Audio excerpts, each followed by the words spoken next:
সুন্দরবনে ৩ মাসের জন্য মাছ ধরার নিষেধাজ্ঞা দিয়েছে বন বিভাগ।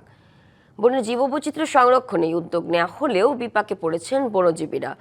বনের উপর নির্ভরশীল মোংলার প্রায় 10,000 পরিবার কর্মহীন হয়ে কাটাচ্ছে মানবেতর জীবন। সরকারি প্রণোদনা না পাওয়ার অভিযোগ তাদের। নৌকা আছে, জালও আছে, কিন্তু নেই বনে প্রবেশের অনুমতি। তাই সুন্দরবনের উপর নির্ভরশীল মংলার হাজারো বনজীবীর সময় কাটছে অলসভাবে। 1 জুন থেকে শুরু হওয়া এই নিষেধাজ্ঞা চলবে 3 মাস। 2020 সন থেকে কিন্তু সরকার কনসিডার করেছে, বিভিন্ন সায়েন্টিফিক কমিটি, গবেষক তাদের মতামতের প্রেক্ষিতে যে সুন্দরবনে যদি জুন, জুলাই, আগস্ট মাস যদি মাছ ধরা, কাঁকড়া ধরা এগুলো বন্ধ রাখা হয়, তাহলে কিন্তু মাছ ডিম দিতে পারবে এবং সুন্দরবনে মাছের প্রাচুর্য বাড়বে। শুধু বাংলাদেশে না, বহির্বিশ্বেরও কিন্তু সব দেশেই একটা সময় কিন্তু বন্ধ রাখা হয়। বনের জীববৈচিত্র্য রক্ষায় এই নিষেধাজ্ঞা আশীর্বাদ হলেও বনজীবীদের জন্য আসে অভিশাপ হয়েই। বনে প্রবেশ করতে না পারায় মোংলা এলাকার প্রায় 10,000 বনজীবী এ সময়ে হয়ে পড়েন বেকার। বিকল্প কাজ না থাকায় পরিবার নিয়ে জীবন কাটে খেয়ে না খেয়ে।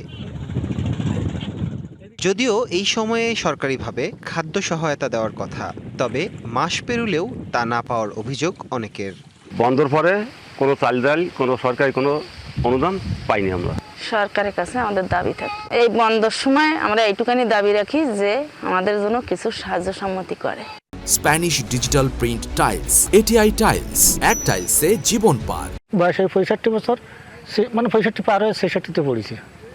এত বছর আমি এই নদীর পরে নির্ভর। 3 মাসে দিন মজুরি এটা সেটা করতে হয়। বনজীবীদের সরকারিভাবে সহায়তার জন্য ঊর্ধ্বতন কর্তৃপক্ষের কাছে তথ্য দেওয়া হয়েছে। দ্রুত তাদের সহায়তা করা হবে বলছে মৎস্য বিভাগ।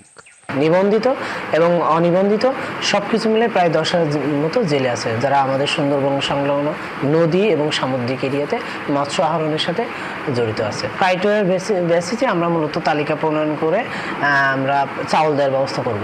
সুন্দরবনের জীববৈচিত্র্য রক্ষায় এই নিষেধাজ্ঞা গুরুত্বপূর্ণ হলেও বিপাকে পড়েন বনজীবীরা। তাই নিষেধাজ্ঞার সময়ে সরকারি সহায়তা ও বিকল্প কর্মসংস্থান নিশ্চিতের তাগিদ স্থানীয়দের। DBC news desk.